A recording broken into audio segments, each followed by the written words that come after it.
नमस्कार. नवीन वर्षातील पहिला हा सण म्हणजे मकर संक्रांतीचा सण सर्वत्र ठिकाणी अगदी उत्साहाने साजरा केला जातो.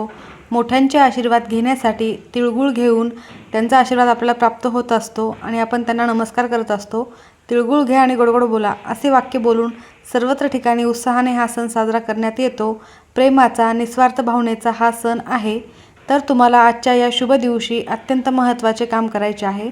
तर आज मकर संक्रांतीला संध्याकाळी तुम्ही काहीच नाही केले तरीही चालेल, परंतु कापुरासोबत जाळा या 3 वस्तू. एक वस्तू आज अत्यंत महत्त्वाची आहे. तुम्ही आजच्या या शुभ मुहूर्तावर जर या तिन्ही वस्तू कापुरासोबत जाळल्या तर दारिद्र्य दुःख पूर्णतः संपेल आणि तुमच्या कुटुंबाची प्रगती होणार आहे आणि तुमची देखील प्रगती होणार आहे. तर अशा कोणत्या 3 वस्तू तुम्हाला आजच्या शुभ दिवशी जाळायच्या आहेत कापुरासोबत आणि कोणत्या वेळेत हे काम करायचे आहे, संपूर्ण माहिती आपण या व्हिडिओमध्येच बघणार आहोत. आज मकर संक्रांत आणि एकादशी असा संयोग जुळून आलेला आहे आणि हा अत्यंत शुभ आहे. त्यामुळे तुम्हाला आवर्जून आज संध्याकाळी हे काम करायचेच आहे. वेळात वेळ काढून तुम्हाला 5 मिनटंही लागणार नाहीत. अगदी 1 ते 2 मिनटाचे हे काम तुम्हाला आवर्जून करायचे आहे आणि नक्की करा. माहिती आवडली असेल तर लाईक, शेअर, सबस्क्राईब करून बेल आयकॉनला आवर्जून नक्की प्रेस करा. चला तर आपण पुढील माहिती लवकरात लवकर बघूयात. आजचा दिवस इतका महत्त्वाचा आहे की या दिवशी केलेले कोणतेही काम हे पुण्यफळ देऊन जाते. कारण सूर्य जेव्हा मकर राशीमध्ये प्रवेश करतो तेव्हा मकर संक्रांतीचा उत्सव साजरा केला जातो. या दिवशी दानाला देखील विशेष महत्त्व आहे, म्हणून यथाशक्ती दान आवर्जून करावे. त्यासोबतच सूर्यदेवताची उपासना करणे देखील अत्यंत फलदायी मानले जाते. त्यामुळेच लोक या सणाची वर्षभर वाट पाहत असतात. अर्थातच स्त्रिया या सणाची विशेषतः वाट पाहतात. सौभाग्याचा हा सण शृंगार करून विधिवत साजरा केला जातो, उत्साहाने साजरा केला जातो. तुमचा वाणवसा करून झालेला असणारच आहे आणि आता संध्याकाळी तुम्हाला हे काम देखील आवर्जून करायचे आहे. काही जण आज हळदी कुंकू ठेवत असतात, तर काही जण आजपासून रथसप्तमीपर्यंत कधीही मध्ये जेव्हा वेळ मिळेल तेव्हा हळदी कुंकाचा समारंभ प्रत्येक स्त्रिया आपापल्या घरी ह्या करत असतात. तुम्हाला जर शक्य झाले तर आजच्या दिवशी मंदिरात ब्राह्मणाला, पुजाऱ्याला जाऊन किंवा गरजू व्यक्तींना तिळापासून बनवलेले पदार्थ आवर्जून दान करावे किंवा यथाशक्ती तुम्हाला जे शक्य होईल ते दान तुम्ही आवर्जून आज करावे. हा दिवस संक्रांत असल्यामुळे सुवासिनी स्त्रियांसाठी देखील अत्यंत महत्त्वाचा दिवस आहे. तर अशा प्रकारे हा दिवस खूप महत्त्वाचा आहे आणि आजपासून ह्या सुरू होणाऱ्या संक्रांतीच्या पर्वकाळाला रथसप्तमीपर्यंत तुम्ही साजरे करू शकता. यामध्ये तुम्ही हळदी कुंकू करणे आणि अनेक दानधर्म करणे याला देखील विशेष महत्त्वाचे मानले जाते. तर त्यामुळेच तुम्हाला हा एक उपाय आजच्या या दिवशी आवर्जून करायचा आहे. यामुळे तुमच्या घरातील सर्व नजरबाधा, सर्व दोष, वास्तुदोष, पितृदोष हे नष्ट होणारच आहेत आणि कुटुंबाची प्रगती ही नवीन वर्षाच्या सुरुवातीला झालीच तर मग वर्षभर तुम्हाला कोणत्याही गोष्टीची घरी कधीही कमी पडणार नाही. त्यासोबतच उद्या सण हा अत्यंत महत्त्वाचा आहे. त्यामुळे सर्व नकारात्मकता, सर्व शत्रुत्रास नष्ट करून तिळगुळ घ्या आणि गोड गोड बोला हे म्हणत प्रत्येकजण आपापल्या नातेवाईकामध्ये, आप्तेष्टांमध्ये हा सण साजरा करत असतात आणि अगदी उत्साहाने साजरा करत असतात. त्यामुळे सर्व नकारात्मकता दूर करण्यासाठी हा एक उपाय करून आनंदाने हा संक्रांत सण साजरा करू शकता. अर्थातच आजपासूनच हा सण साजरा करू शकता.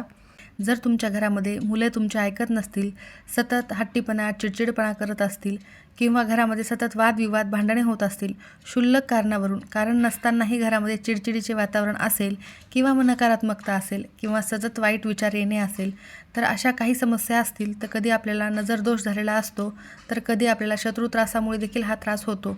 काही लोक आपल्या तोंडावर आपल्याशी गोड बोलतात आणि माघारी आपल्याविषयी वाईट विचार करतात. तर अशांचा शत्रुत्रास देखील कमी झाला तरच आपल्या घरामध्ये सकारात्मक वातावरण निर्माण होते. त्यासाठी तुम्हाला असे काही उपाय करायचे असतात ज्यामुळे असे त्रास हे संपूर्णतः नष्ट होतात.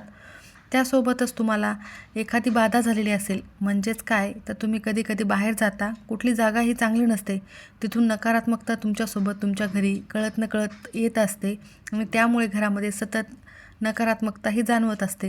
तर अशी कोणतीही बाधा असो, अलक्ष्मी असो, घरातून बाहेर काढून टाकण्यासाठी तुम्हाला हा उपाय करणे अत्यंत महत्त्वाचे आणि फायदेशीर ठरणार आहे. कारण कापूर हा एक सकारात्मकतेचे रूप आहे. सकारात्मक ऊर्जा प्रदान करणारी ही एक वस्तू आहे. कापूर जर तुम्ही दररोज घरामध्ये जाळला तर घरामध्ये सकारात्मक वातावरण हे निर्माण होते आणि तुमच्या घराची प्रगती होत असते. पण अशा विशेष तिथीवर जर तुम्ही कापुरासोबत अशा काही वस्तू जर जाळल्या तर अर्थातच तुमच्या कुटुंबाचे कल्याण होते. घरामध्ये माता लक्ष्मी कायम टिकून राहते. घरामध्ये सकारात्मक वातावरण असल्यामुळे प्रसन्न वातावरण असल्यामुळे माता लक्ष्मी घरातून कधीही काढता पाय घेत नाही व तुमच्या घरामध्ये सुख, शांती, समृद्धी, आरोग्य प्राप्ती होत असते. त्यामुळेच अशा विशेष तिथीवर असे काही उपाय करणे अत्यंत महत्त्वाचे आहे.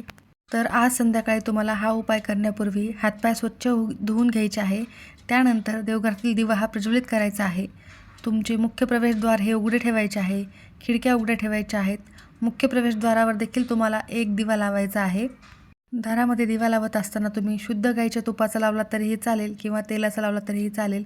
तुळशीजवळ एक दिवा लावायचा आहे, देवाजवळ एक दिवा लावायचा आहे आणि एक दिवा तुम्हाला उत्तरेकडे तोंड करून लावायचा आहे. कारण घरामध्ये फक्त 3च दिवे लागत आहेत. एक तुळशीजवळ, एक देवघरातील आणि एक दारामध्ये. तसे 3 दिवे लावू नयेत म्हणून अजून एक दिवा तुम्हाला लावून घ्यायचा आहे.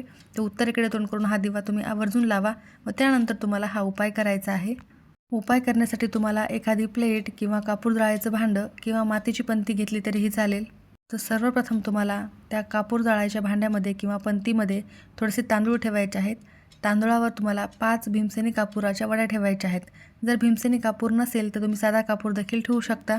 त्यानंतर तुम्हाला 2 अखंड फुलांच्या लवंगा घ्यायच्या आहेत. लवंगा ह्या दारिद्र्यनाशक असतात आणि कापुरासोबत लवंगा जाळणे अतिशय शुभ मानले जाते. त्यासोबतच तुम्हाला एक दालचिनीचा तुकडा घ्यायचा आहे. दालचिनीचा तुकडा नसेल तर थोडेसे चिमूटभर पावडर टाकले तरीही चालेल. दालचिनीला विशेष महत्त्व ज्योतिषशास्त्रामध्ये सांगितले गेलेले आहे.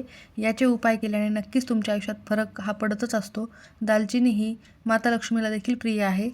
त्यानंतर आपल्याला काळे तीळ घ्यायचे आहेत. तर तुमच्या हातामध्ये घ्यायचे आहेत आणि तुमच्या घरातील प्रत्येक व्यक्तींच्या डोक्यावरून पायापर्यंत असे 7 वेळेला उतरवून घ्यायचे आहेत.